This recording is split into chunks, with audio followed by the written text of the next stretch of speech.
Hi students, कैसे हैं आप लोग। मेरे यूट्यूब चैनल में आप लोगों का बहुत ही हार्दिक स्वागत है। उम्मीद है कि आप सभी लोग बहुत ही अच्छे होंगे। इसके पिछले क्लास में मैंने आप लोगों को कोण के प्रकार के बारे में बताया था। आज भी कुछ कोणों के अन्य प्रकार के बारे में बताऊंगा जो बेसिक ज्ञान में आपके लिए बहुत ज़रूरी है। ज्यामिति के इन कोणों के ज्ञान के बिना आप अधूरे रहेंगे ज्यामिति में। तो कुछ कोणों के बारे में आज फिर मैं बताता हूँ। इसमें आप मुख्य रूप से देखेंगे आसन्न कोण,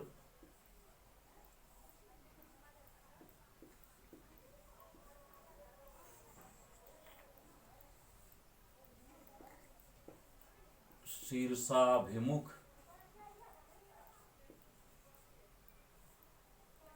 या सम्मुख कोण,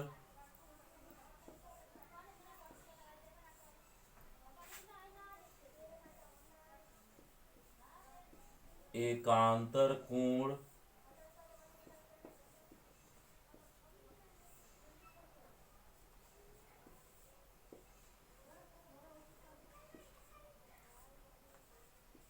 संगत कोण,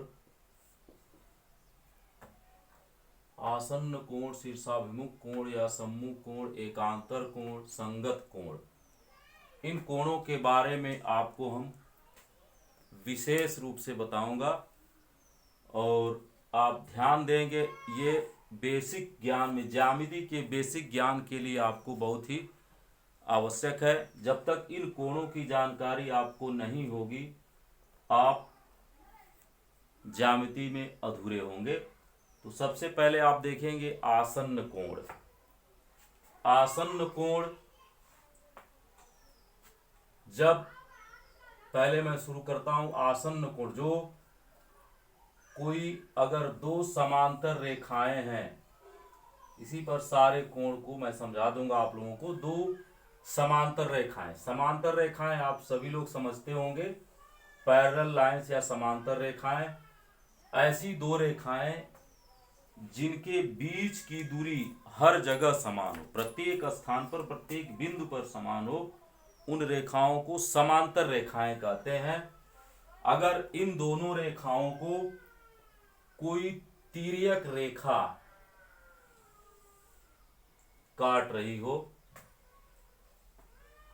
इन दोनों रेखाओं को कोई तिर्यक रेखा अगर काट रही हो, मान लीजिए कोई रेखाखंड ये दोनों हैं, अगर ये पी क्यू रेखाखंड है, ये ए बी रेखाखंड है, और ये तिर्यक रेखा जो रेखाखंड है, मान लीजिए भी रेखा के बजाय रेखाखंड, मान लीजिए रेखा का कोई छोटा सा टुकड़ा इन दोनों समांतर रेखाओं को अगर काट रहा है, ये एम एन है, ये रेखाखंड इन दोनों रेखाओं को काट रहा है, दोनों पैरेलल रेखाखंडों को काट रही है ये रेखाखंड। और जिन बिंदुओं पर काट रही है उस बिंदु को मान लीजिए, एक बिंदु आपका ये एस है और ये टी है। थोड़ा बड़ा लिख दे रहा हूं ताकि आपको स्पष्ट नजर आए, एस और ये टी। इसमें सबसे पहले मैं आसन्न कोण को आपको समझा रहा हूं। आसन्न कोण क्या होता है, किस स्थिति में आप किसी कोण को आसन्न कोण कहेंगे। आसन्न कोण ऐसे कोण को कहेंगे जिनकी एक रेखा उभयनिष्ठ हो, जिनमें उपस्थित एक रेखा या रेखाखंड उभयनिष्ठ हो, या एक भुजा उभयनिष्ठ हो, जिनकी और शीर्ष बिंदु भी एक ही हो, ऐसे कोणों को हम आसन्न कोण कहते हैं। आसन्न कोण आप नोट कर लीजिए।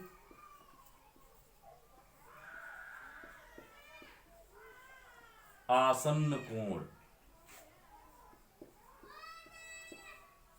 ऐसे दो कोण या कोण युग्म भी आप कह सकते हैं, दो कोण या कोण युग्म,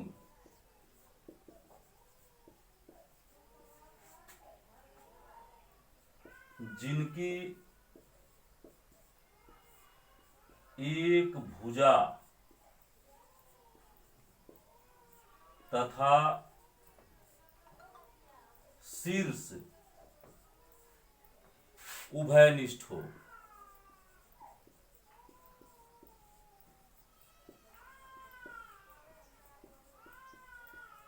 आसन्न कोण कहलाते हैं।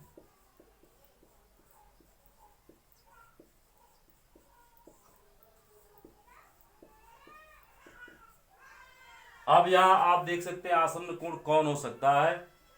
इसमें एम एस क्यू, दो पैरेलल रेखाएं पी क्यू और ए बी पैरेलल रेखाखंडों को एक रेखाखंड एम एन जो है एस और टी बिंदु पर काट रहा है।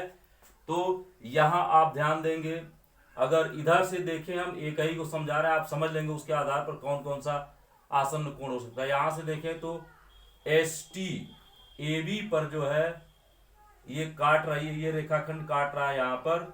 तो यहाँ जो एस टी ए या ए टी एस कोण होगा और एस टी बी जो कोण होगा, ये कोण और ये कोण, ये दोनों आसन्न कोण होंगे। क्योंकि इनकी रेखा, इनका जो रेखाखंड एक जो भुजा है ये एस टी, ये आसन्न है, और टी जो शीर्ष है ये भी, मतलब ये भुजा ये भुजा जो है उभयनिष्ठ है।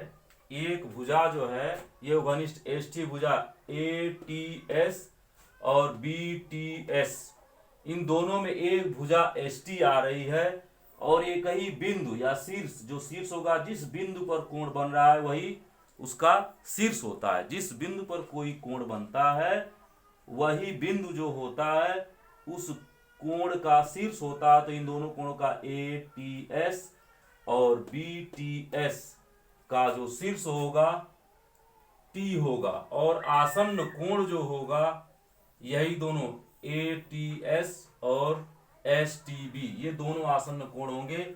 इसमें आप देख सकते हैं पी एस एम उसी तरीके से, और एम एस क्यू, ये दोनों आसन्न कोण होंगे, क्योंकि इन दोनों की एक भुजा जो है एम एस उभयनिष्ठ है, और एक बिंदु जो एस है, जो शीर्ष बिंदु है, जो शीर्ष है, वो भी जो है उभयनिष्ठ है। तो यहां आप देख सकते हैं इसमें आसन्न कोण जो होंगे पी कोण पी एस एम व कोण एम एस क्यू, ये आसन्न है। और सब आसन्न कोणों को मैं लिख दे रहा हूं। इधर से भी आप देखेंगे तो आसन्न कोण ये पी एस टी और पी एस एम, ये भी आसन्न कोण होंगे। कोण पी एस एम व कोण पी एस टी, ये भी आसन्न हो जाएंगे। पी एस जो है पी एस एम और पी एस टी, इसमें जो है ये भुजा उभयनिष्ठ हो जाएगी, और ये बिंदु भी। इसी के आधार पर आप समझ सकते हैं सभी आसन्न कोणों को पी एस टी। ज्यादा समय नहीं लेते हुए समझ रहा हूं आप आसन्न कोण को समझ गए होंगे। और आसन्न कोण हमने कल या पिछले क्लास में मैंने आपको बताया था पूरक और समपूरक कोण। तो पूरक और समपूरक कोण जो होते हैं आसन्न कोण के ही भाग होते हैं। आसन्न कोण में दो पार्ट हो सकते हैं, एक पूरक कोण, पूरक कोण, और एक जो है समपूरक कोण।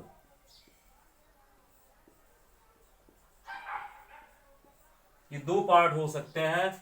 तो यहां आप देखिए दो कोण, ये सीधी रेखा है, हमने आपको बताया था कोण के प्रकार में कि रिजु रेखा या रिजु कोण या रिजु रेखा भी इसको आप कर सकते हैं। पीक्यू जो सीधी रेखा है, रिजु रेखा, उस पर कोई अगर ट्रांसवर्स या तिर्यक रेखा उसको काटती है तो उस तिर्यक रेखा के दोनों तरफ जो बने कोण होते हैं उन दोनों कोणों का योग 180 अंश होगा। यानी कोण पी एस एम और M S Q, P Q रेखा पर ही ये आकर एस बिंदु पर ये एम एस रेखा जो है आकर मिल रही है, रेखाखंड मिल रहा है। तो इसका मतलब है ये सीधी रेखा है, एम एस क्यू और एम एस पी का योग जो होगा वो 180 अंश होगा। समपूरक कोण मैंने आपको बताया था, इसको समझ लेते हैं पहले। समपूरक कोण, इसमें मैंने बताया था ऐसे दो कोण जिनके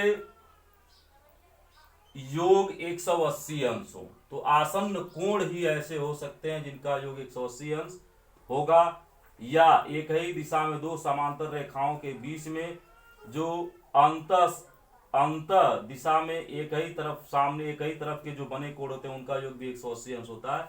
तो ऐसे दो कोण युग्म, ऐसे कोण युग्म जिनका योग 180 अंश हो, यानी यहां पर संपूरक कोण जो होगा कोण P S M plus M S Q, कोण एम एस क्यू ये 180 अंश होगा। फिर और भी इसमें हो सकते हैं ये पी एस टी और कोण क्यू एस टी, इन दोनों का योग भी 180 अंश होगा। और जो एक दूसरे के विपरीत एक ही लाइन पर जो बने कोण है ए टी एस और पी एस टी, ये सामने कोण भी, इनका योग भी 180 अंश होगा। अब पूरक कोण, पूरक कोण हमने बताया था, पूरक कोण भी आसन्न कोण का ही एक पार्ट होता है। इस तरह का भी आसन्न कोण हो सकता है, ऐसे आप समझ सकते हैं ये पूरक कोण। इस पर क्वेश्चन भी देता है अक्सर पूरक कोण और पूरक कोण पर कई परीक्षाओं में। ये 90 डिग्री में शीर्ष जो है, अगर इन दोनों का ये दे दिया किसी प्रश्न में कि कोण ए बी सी, ध्यान देंगे आप, कोण ए बी सी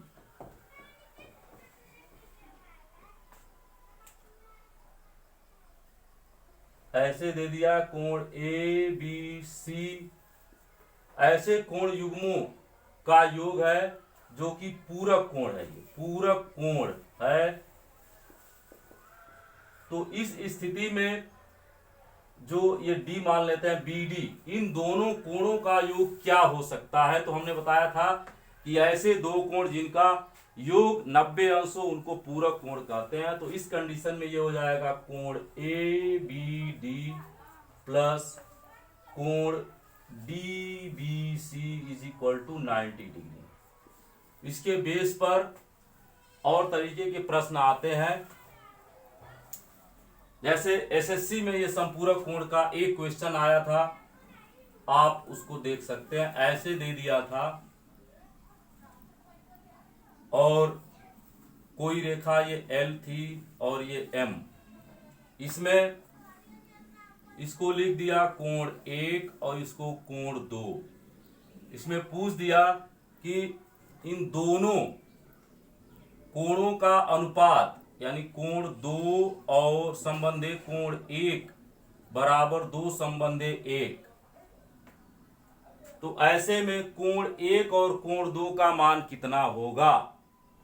तो हमने बताया अभी आपको, आसन्न कोण इस स्थिति में अगर होंगे, ये भी आसन्न कोण ही है, लेकिन उस स्थिति में 90 डिग्री हो सकता है या उससे अधिक वाले भी कोण हो सकते हैं। लेकिन इस स्थिति में होगा, तो इस स्थिति में हमेशा आसन्न कोण का योग जो होगा वो 180 अंश होगा, यानी संपूरक कोण होगा। तो कोण 1 और कोण 2 का योग 180 अंश, यानी यहां दोनों का अनुपाती योग कर देंगे पहले, यानी 2 + 1 बराबर 3, ये अनुपाती योग हो जाएगा इसका। 2 + 1 बराबर 3। उसके बाद आप कोण 1 और कोण 2, चूंकि दोनों का योग जो 180 अंश होगा, तो आप इस पर इसको लगा सकते हैं। अनुपाती योग आ गया 3, तो कोण 1 का मान कितना होगा? 180 गुणे 1, जो कोण 1 का अनुपात है 1, और अनुपाती योग से भाग कर देंगे। 3 से भाग करेंगे, इसमें 3 × 18 60 और 60 × 60, ये 60 अंश। इसका मान जो होगा 60 अंश हो जाएगा, और कोण 2 उसी तरीके से आप निकाल लेंगे। चाहे तो दोनों का योग 180 होगा, 180 में से 60 घटा देंगे तो मालूम हो जाएगा, या ऐसे लगा सकते हैं 180 गुणे अनुपात इसका दिया है कोण 2 का 2/3, 3 छका 18, 60 दुना के 120 अंश। ये इस तरह के क्वेश्चन अगर आए, आसन्न कोण की स्थिति दिया हो संपूरक की, तो ऐसे निकाल सकते हैं। पूरक की स्थिति दिया रहेगा अगर, तो पूरक की स्थिति में भी सेम ऐसे ही, पूरक में तब 90 डिग्री 180 डिग्री के यहाँ 90 डिग्री हो सकता है। मेरे ख्याल से आप समझ होंगे। अब बता रहे हैं आपको हम शीर्षाभिमुख कोण। शीर्षाभिमुख कोण क्या होता है?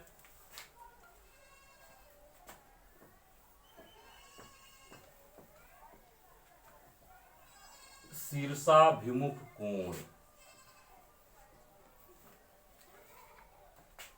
अभी हमने जो चित्र बनाया था उसी को आप समझेंगे। ये AB और ये PQ,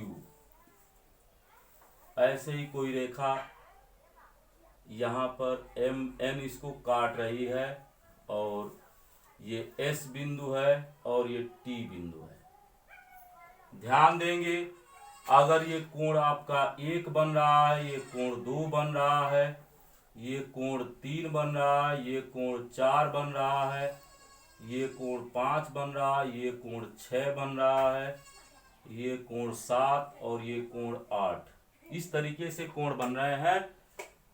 तो इसमें कौन कौन से शीर्षाभिमुख कोण या सम्मुख कोण कहलाएंगे? जब दो रेखाएं एक दूसरे को क्रॉस करती हैं, काटती हैं, तो उनका जो कॉमन पॉइंट होता है, जो सर्वनिष्ठ बिंदु होता है या उभयनिष्ठ बिंदु होता है, उस पर विपरीत दिशाओं में जो बने कोण होते हैं वो आपस में बराबर होते हैं। यानी कोण 1 या कोण MSB, कोण 1 बराबर कोण 4, ये आपका जो है सम्मुख कोण या शीर्षाभिमुख कोण होगा। हम सबको इकट्ठे लिख दे रहे हैं कौन कौन सम्मुख कोण है। सम्मुख कोण हमेशा आपस में बराबर होते हैं, कोण 2 और कोण 3। ये कोण 2 बराबर कोण 3 ये होगा। फिर यहां देखिए कोण 5 बराबर कोण 8, कोण 5 बराबर कोण 8, ये कोण 6 बराबर कोण 7, कोण 6 बराबर कोण 7। ये जितने युग्म हमने बताए हैं, कोण 1 बराबर कोण 4, कोण 2 बराबर कोण 3, कोण 5 बराबर कोण 8, कोण 6 बराबर कोण 7, ये सभी जो होंगे सम्मुख कोण है। ये सम्मुख कोण या शीर्षाभिमुख कोण हमेशा आपस में बराबर होते हैं। इसको आप ध्यान रखेंगे, सम्मुख कोणों का युग्म आपस में बराबर होता है। अब देखते हैं एकांतर कोण। एकांतर कोण भी आपस में बराबर होते हैं। जो दो समांतर रेखाओं को कोई तिर्यक रेखा अगर काट रही होती है, तो उनमें अंतः और विपरीत दिशा में जो बने कोण होते हैं वो एकांतर कोण होते हैं, अंतः और विपरीत दिशा में। और बाह्य और विपरीत दिशा में बने कोण भी आपस में बराबर होते हैं, वो भी एकांतर कोण होते हैं। अंतः एकांतर कोण और बाह्य एकांतर कोण। तो इन युग्मों को भी मैं बता दे रहा हूं, ये दो प्रकार के होंगे, अंतः एकांतर कोण और बाह्य एकांतर कोण, या आंतरिक आप कह सकते हैं। आंतरिक एकांतर कोण और बाह्य एकांतर कोण।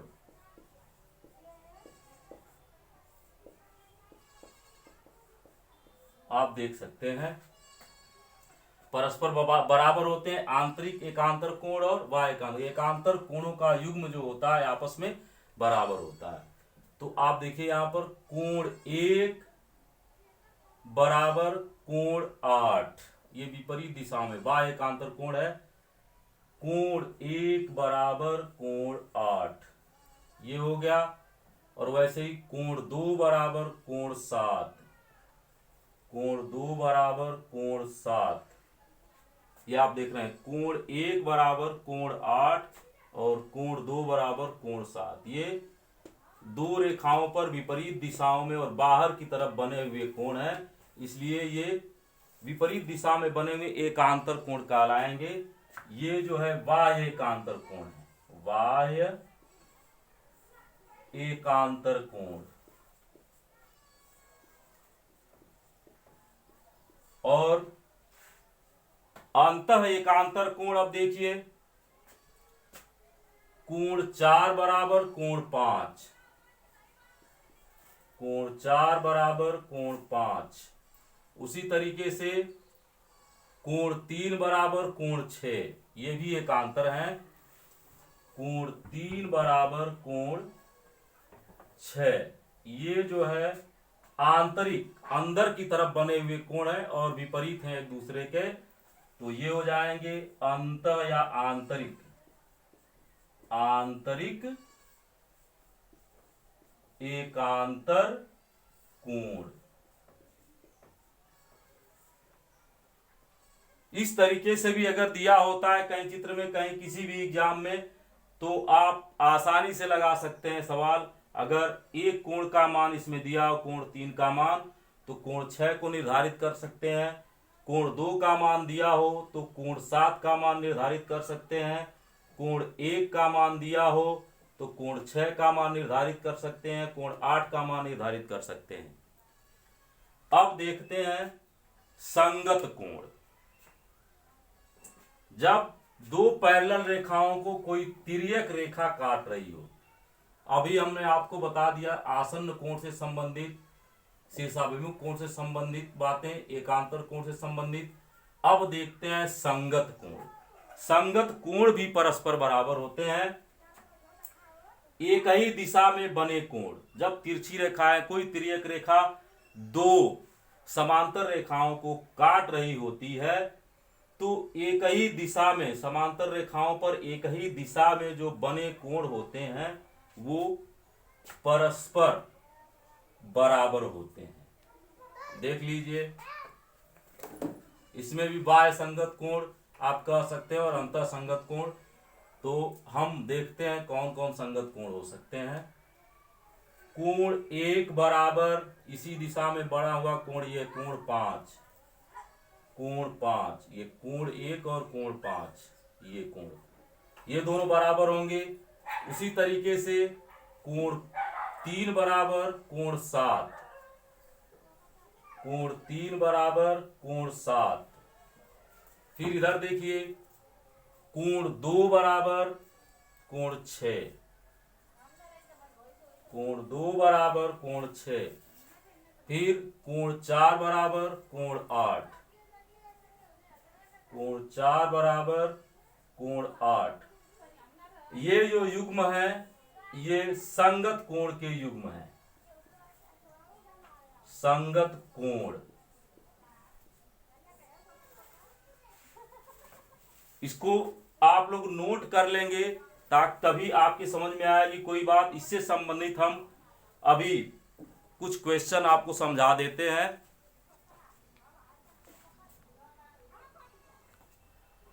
आप उसको जो है आप हल करके, समझा क्या रहे हैं हम उसको हल करके आप लोग कमेंट बॉक्स में लिखेंगे, इसलिए कि कमेंट आपका आना बिल्कुल ही कम है। कहीं एक आध कमेंट आ जाते हैं किसी किसी क्लास में, वरना कमेंट के नाम पर आप लोग कुछ करते ही नहीं है।